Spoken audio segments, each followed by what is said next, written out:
Breaking News Kompas Pemburu Kasus. Tangerang Selatan, 23 Maret 2025.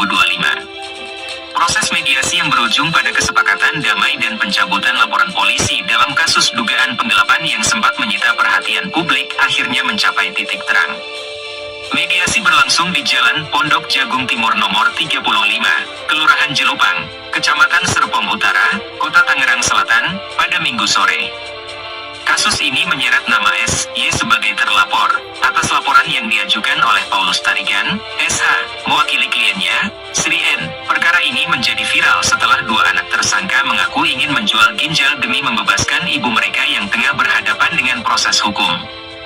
Kapolres Tangerang Selatan, AKBP Victor DH Inkiriwang, SH, SIK, MSI, memberikan perhatian khusus terhadap perkara ini dan menginstruksikan Kapolsek Ciputat Timur untuk menangani kasus ini secara profesional. Atas dasar itu, Kapolsek Ciputat Timur menindaklanjuti dengan menangguhkan penahanan tersangka dan memberikan kesempatan kepada kedua belah pihak untuk melakukan mediasi. Mediasi yang dihadiri oleh kuasa hukum serta keluarga masing-masing pihak ini turut dimediasi oleh tokoh masyarakat DRS Haji Musli, MM. Setelah melalui berbagai diskusi dan pertimbangan hukum maupun sosial, kedua belah pihak akhirnya sepakat untuk berdamai. Kesepakatan tersebut dituangkan dalam surat pernyataan perdamaian, di mana pelapor secara resmi mencabut laporan polisi sebagai bentuk penyelesaian secara kekeluargaan.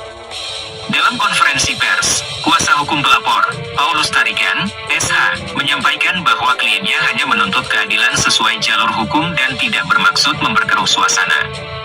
Ia juga mengapresiasi langkah Polsek Ciputat Timur dan Polres Tangerang Selatan dalam menangani perkara ini secara profesional hingga mencapai kesepakatan damai. Di sisi lain, perwakilan keluarga tersangka, Yelvin, menyampaikan permohonan maaf atas kegaduhan yang terjadi akibat viralnya pernyataan dua anak tersangka. Ia menjelaskan bahwa aksi tersebut merupakan bentuk spontanitas mereka sebagai wujud kepedulian terhadap ibu mereka dan bukan untuk menebus penangguhan penahanan. Kesepakatan damai ini ditutup dengan penyerahan dokumen pencabutan laporan kepada Kapolsek Ciputat Timur, Kompol Bambang Askar. Dalam keterangannya, Kapolsek menyatakan bahwa pencabutan laporan ini akan segera diproses sesuai prosedur hukum yang berlaku serta menjadi contoh dalam penyelesaian perkara melalui pendekatan restoratif justice. Untuk informasi terbaru, tetaplah bersama Kompas Pemburu Kasus. Kami hadir untuk mengungkap fakta dan menyajikan berita secara akurat dan terpercaya. Ikuti terus Breaking News Kompas Pemburu Kasus, jangan lupa like, komen, dan share. Penulis, Ali Jaya.